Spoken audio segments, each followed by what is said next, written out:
Hey there, Internet. Welcome to the Hard On Gear channel, where I discuss and review my used and abused knives and gear.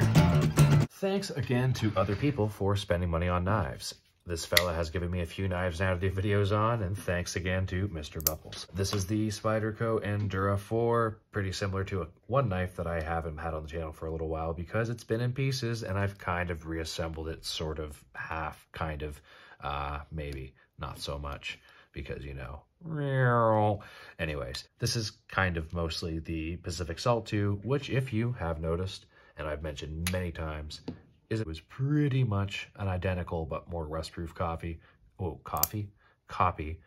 the Endura 4. As you can see here, not far off. Although now that I get it really close, this camera angle should be pretty much top down that you're looking at. It's just a hair bigger and definitely a little bit heavier and definitely a little bit thicker. So, ooh, that blade's a little rattly. You have no liners in the Pacific Salt 2, and I'll just show you here. It's got flex, and while it's not fully assembled, this is pretty much what you'll see when the knife is fully assembled. It's got a lot of flex in the GRN, FRN, whatever handle scales, and it's meant to be a rust-proof knife, and the less metal there is in here, the better. So there's no washers. I'll show you right here when I take it apart. There's no washers, no ball bearings, no anything like that. Here at the pivot, it's just a straight up steel pivot. And as long as you keep it, not even that lubed up, but clean. And most of the time, this thing's going to be around water if you're going to purchase something like this, a waterproof knife. So it tends to be pretty free and loose. And then a little bit of compressed air, or again, just a little bit of water or pivot lube, and she's gliding pretty smooth. But yeah, Pacific Salt 2, I'll put you back together someday. Honestly, I've just kind of thrown it in a bag and forgotten about it because I've been using all kinds of different knives because I used this so much for the last year that it's good to get some other knives a little bit of a chance. But Pacific Salt 2, back in your little bag of doom. Not the best mechanic. I don't tinker with stuff. Really should probably actually sit down and watch some videos and put that thing back together at some point. But for now, over there it goes. Let's haul the Delica. Oh, yeah, Delica. I think Delica 4 or 2, if I'm not mistaken. Yep. Delica 4 and Endura 4. A little different here, rounded and flat, but almost identical. Mini, like kind of a Rat Model 2, Rat Model 1 situation we got going on here. And let's just haul out, for reference, the Rat Model 2 and the Rat Model 1. There we go. And as you can see, basically the same knife, just, yeah, like maybe a 2.5 inch versus 4 inch blade, and almost the same thing going on here. We might as well do some size comparisons while we've got all these knives out right now. You got the Rat Model 1 and 2 here. Let's just see where this thing measures up. Longer than the Rat Model 1. There you go. This thing is a super long knife. It's got, geez, well over a 4 inch handle, I'd say. And I think this is supposed to be 5 inches overall, maybe about a 9 inch knife. Where's my Cold Steel Recon 1, which I know is 9 inches. There we go. Yeah, so we're looking at about a 5 inch handle, about a 4 inch blade, and something similar on the Endura 4. Yeah, about the same length and about the same hand to blade ratio as the Cold Steel Recon 1. Pull that Delica out and then measure it up next to, how about the Paramilitary 2? Get a few popular Spydercos out here. Swap that Delica out for the Manix 2 lightweight. And just because I can, now I've got both of them. We'll just put the Manix 2 out there as well. Twice the weight, twice the shininess with all that nice stainless steel liners.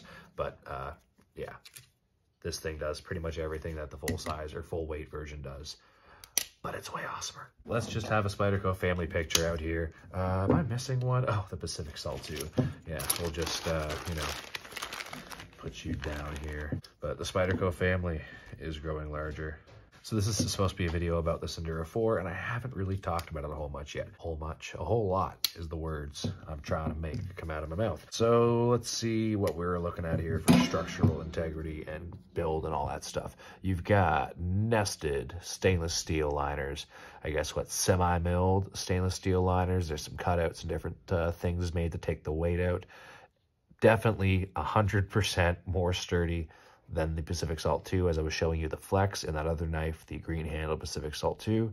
A little bit of flex if I really push. And on these, I want to call it gray, but I believe it's a foliage green or something like that. some kind of a military gray-green color, apparently, according to the internet, although this looks like a very gray-colored gray to me. Whatever it is, it's some sturdy-ass FRN, GRN, whatever, and the components on the inside are rigid as can be. So I'm telling you, this thing here let me down a little bit just with the screws and stuff coming out, and then the overall just flimsiness probably isn't the right word, but just it's not as sturdy as it could be, and Hard On Gear has put this knife to the test, and it didn't quite measure up, but it's still an awesome knife, one of my favorites. I'll reassemble it. Maybe it'll have a little bit more of a dainty purpose in my knife carrying future. However, I'm really digging this Endura, and overall the waterproof capabilities aren't really the thing I was sold on for that knife. The shape and the long blade and the forward curvature, very friendly to the Filipino martial arts kind of movements and stuff. Not that I'm an expert or even a novice or even anyone to be talking about that stuff,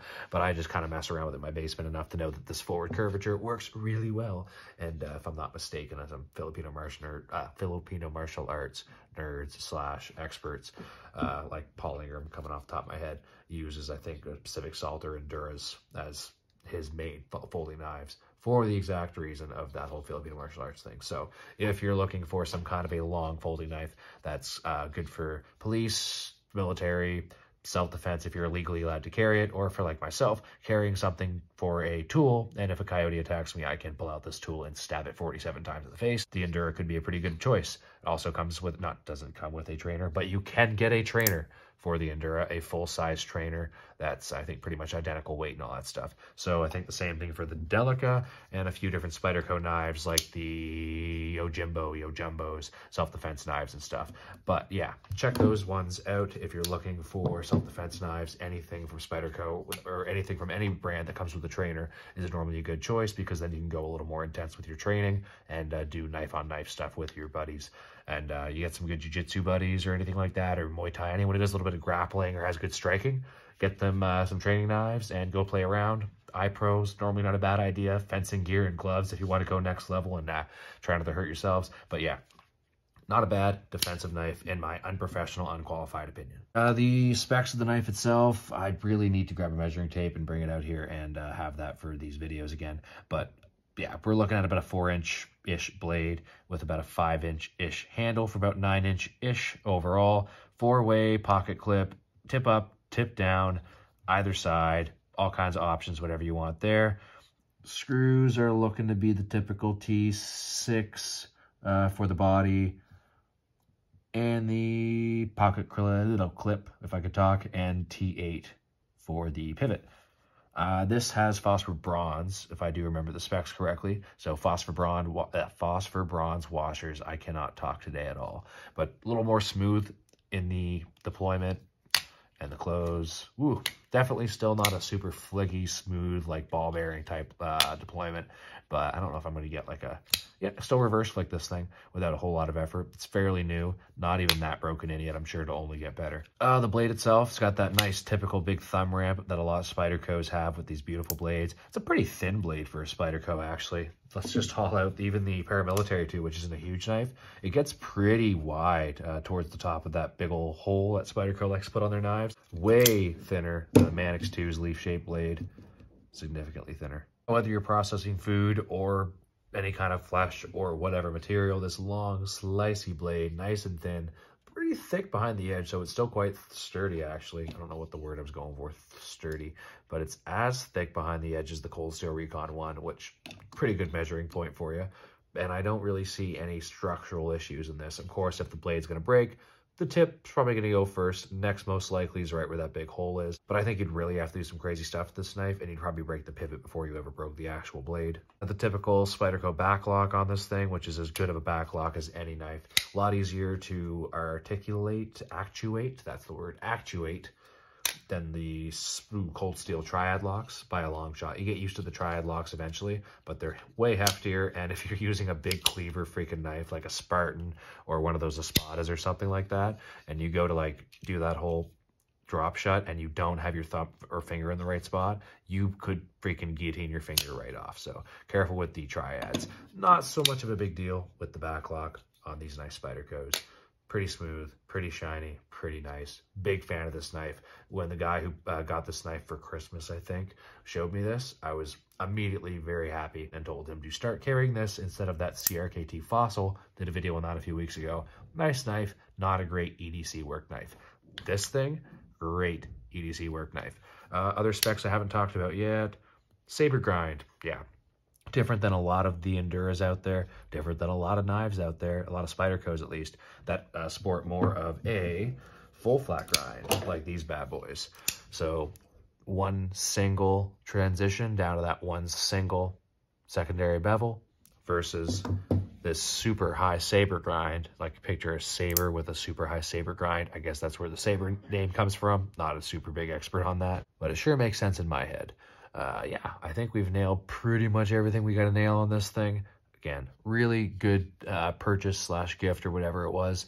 And hopefully this guy takes care of this one and uses it for a very long time, because this thing should last quite a long time. Hit the like button on this if you haven't already. Really appreciate that. Drives the video up and helps the channel out. Check out the other videos on most of the knives you've seen on this table. I'll be doing all kinds of sweet reviews and all kinds of big stuff coming up in 2023, as I'm going to have all kinds of more spare time. Thanks again to all my military friends for all these super cool knives you've been letting me do videos on. I'm going to sharpen this bad boy up and give it back to its owner, and then off to a different base in a couple days. And we'll let you know on the updates of what's going on with all that stuff very soon. So thanks again for tuning into this one. Hard on Gear channel, signing off.